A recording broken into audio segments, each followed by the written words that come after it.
विशाल steno classes में आपका स्वागत है। ये डिक्टेशन रिकॉर्ड की गई है। 100 शब्द प्रति मिनट डिक्टेशन शुरू होती है 3 सेकंड बाद। महोदय, यह बड़े गौरव और प्रसन्नता की बात है कि हिंदुस्तान में 10वां विश्व हिंदी सम्मेलन का आयोजन किया गया था। जिसमें लगभग 40 देशों के प्रतिनिधियों ने हिस्सा लिया था। मैं इस संबंध में कहना चाहता हूँ कि इन प्रतिनिधियों में से कई प्रतिनिधि तो उन देशों से इतर के थे जहाँ पर हिंदी बोली और समझी जाती है। 10वें विश्व हिंदी सम्मेलन में वेनिस विश्वविद्यालय इटली की प्रोफेसर मार्का ने कहा कि भारत में उनकी शुरू से ही रुचि रही थी और इसलिए हिंदी सीखी थी। हिंदी एक वैश्विक पहुंच रखती है। साथ ही कहा कि दूसरी भाषाओं के चक्कर में अपनी मातृभाषा को भूल जाना ठीक नहीं है। चीन के प्रतिनिधि ने धारा प्रवाह हिंदी में अपनी बात रखते हुए कहा, हिंदी दुनिया की बड़ी भाषा है और इसका लगातार विकास हो रहा है। इस सम्मेलन में स्वीडन के एक प्रतिनिधि ने कहा था कि हिंदी बहुत समृद्ध भाषा है, लेकिन इसमें अन्य भाषाओं के समृद्ध शब्दों को समाहित करके और समृद्ध बनाना चाहिए। इस सम्मेलन में पोलैंड वारसा विश्वविद्यालय के एक प्रोफेसर ने प्रधानमंत्री द्वारा कही गई बातों को दोहराते हुए अपनी सहमति व्यक्त की थी कि हिंदी भाषा के अंदर दूसरी भाषाओं के उपयोगी शब्दों को समाहित करना चाहिए। एक प्रतिनिधि ने कहा कि मैं महात्मा गांधी के विचारों से प्रेरित होती रही हूँ, इसलिए उनको जानने के लिए उन्होंने हिंदी सीखी। आजकल हमारे यहाँ हिंदी और हिंदी की फिल्में बहुत लोकप्रिय हो रही है। विश्व हिंदी सम्मेलन में विदेश नीति विषय पर एक समानांतर सत्र का आयोजन किया गया था, जिसमें विशेषज्ञों द्वारा जोर देते हुए कहा कि विदेश नीति में इसका अधिक से अधिक प्रयोग किया जाना चाहिए। एक वरिष्ठ पत्रकार ने प्रशंसा करते हुए कहा था कि विदेश मंत्रालय में बीते हुए 1 वर्ष से हिंदी का प्रयोग काफ़ी बढ़ रहा है। अब विदेश मंत्रालय में मौलिक हिंदी का लेखन होने लगा है। उन्होंने विदेश मंत्रालय की वेबसाइट पर मौलिक हिंदी लेखन को और बढ़ाने की आवश्यकता जताई और क्षेत्रीय भाषाओं में भी जानकारी उपलब्ध करवाने का सुझाव दिया। उन्होंने यह भी कहा कि प्रधानमंत्री और विदेश मंत्री हिंदी में बोल रहे हैं, लेकिन विदेश मंत्रालय के अधिकारी आज भी हिंदी एवं अंग्रेजी ज़्यादा बोलते हैं। अध्यक्ष महोदय, मैं सिंचाई विभाग से संबंधित प्रश्न उठाना चाहता हूँ। महोदय, मेरा पहला प्रश्न यह है कि मेरे विधानसभा विकास खंड के अंतर्गत 2 स्टॉप डैम कई वर्ष पहले बनाए गए थे। उनमें से एक स्टॉप डैम में पानी रोकने के लिए गेट नहीं लगे हैं। गेट के अभाव में पानी एकत्र नहीं हो पा रहा है।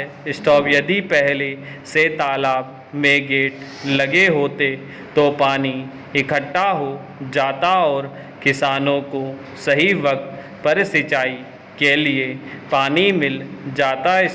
महोदय, फसल सींचने के लिए पानी की ज़रूरत होती है, पानी नहीं मिलने के कारण उपज अच्छी नहीं हो पा रही है और किसान को प्रकृति पर निर्भर रहना पड़ता है। स्टॉप। अतः मेरा अनुरोध है कि स्टाम्प डैम बनाते समय ही गेट लगा दिए जाए तो किसानों को इस समस्या से निजात मिल जाती और किसानों को इस समस्या का सामना नहीं करना पड़ेगा। स्टॉप डैम में गेट लगने से शासन का जो मूल उद्देश्य है उसका पूरा लाभ किसानों को मिल सकेगा। स्टॉप। उद्देश्य की भावना के अनुसार काम न होने से किसानों को लाभ नहीं मिल रहा है। स्टॉप। पैराचिन।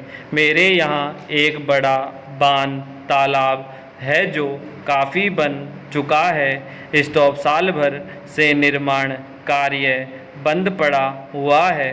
जो 80% कार्य साल भर पहले हो चुका था वह बेकार हो रहा है। स्टॉप। किसानों ने अपने मुखिया को बताया था और सरपंच के माध्यम से इस बात की शिकायत प्राप्त हुई है कि वन विभाग की अनुमति नहीं मिलने के कारण एक तरफ की दीवार नहीं बन पा रही है, इस दीवार के कारण जनता को इसका लाभ नहीं मिल पा रहा है तथा इससे होने वाली सिंचाई भी प्रभावित हो रही है।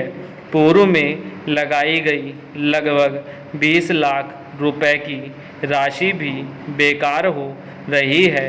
मैं उम्मीद करता हूं कि सभी समस्याओं का निराकरण शीघ्र हो जाएगा। स्टॉप। पैराचेंज। उपाध्यक्ष महोदय, अब मैं आपसे अगला प्रश्न करूंगा कि मेरे ज़िले के रेत खदानों की किस्त कतिपय लोगों की मेहरबानी और मिलीभगत से जमा नहीं की गई है। स्टॉप। ऐसी लगभग 10 खदानें हो सकती है जिनका अनुबंध ही नहीं किया गया। स्टॉप। इस प्रकार लाखों रुपए की हानि सरकार को पहुंचाने का प्रयास किया जा रहा है। स्टॉप। जिले के खदानों के माध्यम से जो रॉयल्टी ग्राम पंचायत को प्राप्त होती थी, वह नहीं मिल रही है।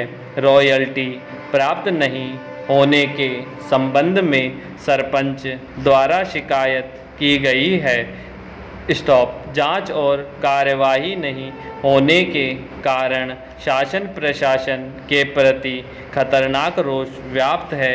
स्टॉप। मान्यवर केंद्रीय मंत्रिमंडल ने आज उत्तर प्रदेश में राष्ट्रपति शासन की अवधि 17 अप्रैल से 6 महीने तक के लिए और बढ़ाने का फैसला किया है।